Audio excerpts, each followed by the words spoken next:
Tom Pelissero, the Mike McCarthy insider, NFL Network teammate, by the way. God, you said that with a lot of love. I'm acknowledging a fact. So this is the way it looks from the outside. You can correct me. Uh-huh. Tom Pelissero is the one who did that big analytical sit-down piece with McCarthy in Wisconsin. Uh-huh. That was a humongously successful PR campaign. McCarthy has now blended the old school with the new school. He's analytics, and that was a great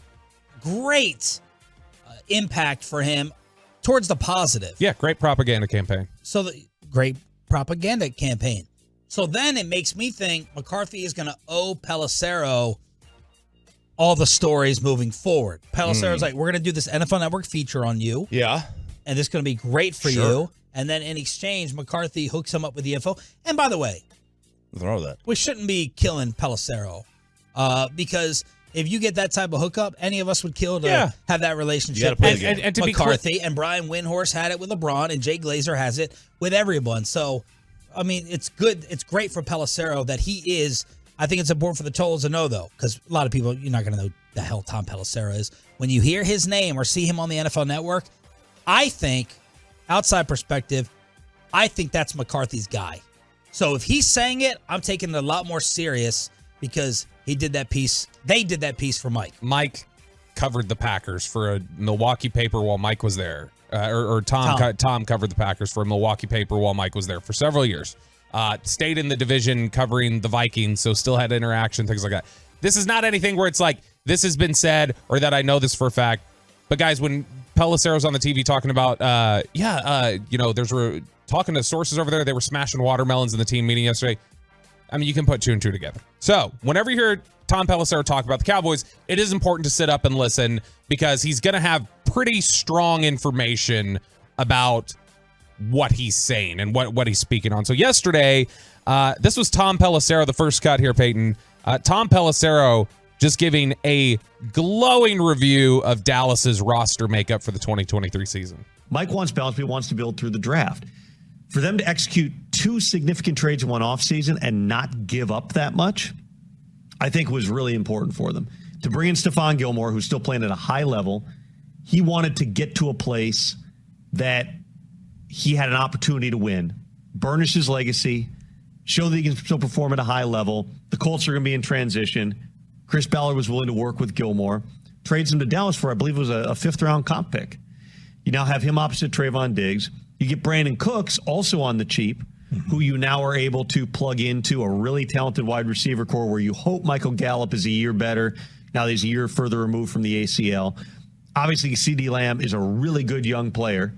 He'd be the talked-about guy in that draft class if Justin Jefferson weren't also in that draft class. And they've got, talent in the backfield. Zeke's gone. It's going to be more Tony Pollard. They like the young kid that they drafted out of Kansas. Deuce Vaughn. One of the great stories of that draft. And with Dak, you're hoping that, he avoids some of the injury hiccups that they had last year through the course of camp. And then obviously he gets hurt right at the start of the season and misses time. They won a bunch of games with Cooper Rush last year. Mike McCarthy should have been a Coach of the Year candidate last year instead of having to hear the annual calls for they should fire him and go after Sean Payton and the other nonsense.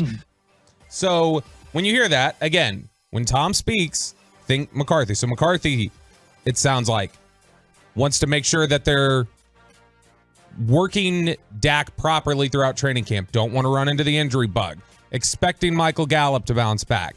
Mentioned Deuce Vaughn. Did not mention the other guys behind him. Rico Dowdle, Malik Davis. Deuce Vaughn is somebody who's clearly in play for them in the running back room, but this is going to be a largely focused Tony Pollard room. These are all things that would have been intimated, I would guess. So Stephon Gilmore, as this is a huge acquisition. They probably think really well of Stephon Gilmore, even though they only had to give up a fifth-round pick. That's clearly somebody that they still think is playing at a very elite level.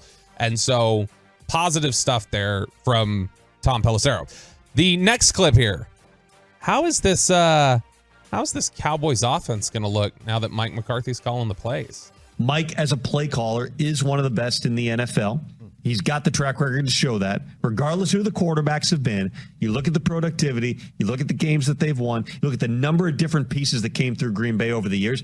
Mike knows how to call a game. And he's still been doing it. Mike would still show up at the stadium way early. He doesn't wasn't doing the full thing with his play sheet and whatnot, but he was still going through and doing it like he was a play caller, thinking through different things. He'd show up at the stadium 6 hours before kickoff because he wanted to go through it. Now he's back into actually doing this and having this be his offense, the way he wants it to run. They're not flipping the terminology because they want to keep things simplistic for Dak. But I have every reason to believe that this is going to be a really good Dallas Cowboys team. So that's interesting. Want to keep it simplistic for Dak or want the transition to be easy? Like the language is interesting to me. And it could have just been the way he was describing it or whatever else that he just kind of flippantly used the word. But does that sound like the focus is let's make things as easy as possible on him. Let's make it simple. We don't want him getting too much terminology to have to work through. Well, isn't a lot of the terminology going to be the same? What it sounds like, but it sounds like is the thrust of that, the idea of that. Oh, he doesn't need to be overwhelmed. What else would it be? What else would you want? You don't want him to be overwhelmed. No, but I'm saying that you don't necessarily make those. Famously, the language was incredibly complex and. I don't understand what you're saying. Wide. Here's what I'm saying: the breadth of the language that was used in Peyton Manning's offense or Tom Brady's offense, or even in the past. Dak's offense. Jason Garrett used to have incredibly complex calls. There's a famous clip of Dak going on the Dan Patrick show after like his second year where he calls out a play call, like one of their calls in the offense, and he talks for like 20 seconds just spitting the play out. God. And so my question was the idea of simplicity. Let's keep it simplistic for Dak. Does that mean they feel like Dak had too much, or does that mean they just think it's easier to streamline it? That's what I'm asking. And my answer is I don't know.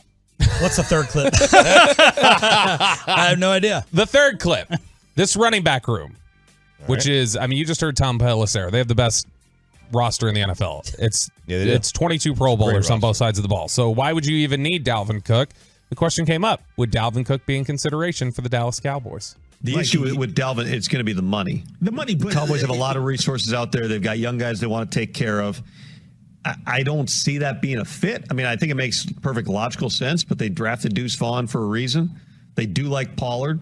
They are optimistic in terms of his recovery. So, I think that there's a much higher percentage chance, and I'm not saying this because anyone has told me this, but I would say, logically speaking, there's a much higher percentage chance they're signing one of the other running backs that are out there. Dalvin's simply going to be the most expensive. He's going to have the most competition for his services. There's other guys like Leonard Fournette, who we had on the show yesterday, Kareem Hunt. There's other guys who are sitting out on the market right now that I think probably have a better chance to end up being the fit for Dallas just because the price point's going to be different. And I will say, I used to work for a radio host back when I first got in to the industry, and she used to always say, when she'd go on the air, she'd make points. She'd go, now look, I'm not saying blah, blah, blah, blah, blah. Was it the girl from WFAN you played yesterday? No, it was not. But she was like, no, I'm not saying blah, blah, blah, blah, blah. And what that was code for was, I just said this exact thing as my belief in the commercial break to you in the other studio. And so it was exactly what she was saying. She just was giving cover, whatever. Same thing. Look, now nobody's told me. Not for everybody, but for a lot of people, now nobody's told me is, I was told this, but I got to say nobody's told me this because it can get me in trouble. So Fournette, Kareem Hunt. Dalvin being too much. Yeah. Which Dalvin said yesterday or 2 days ago. Which Dalvin should be more than those other guys. A lot more. Dalvin wants to make sure that he's getting paid a certain value. Chop and I discussed this yesterday.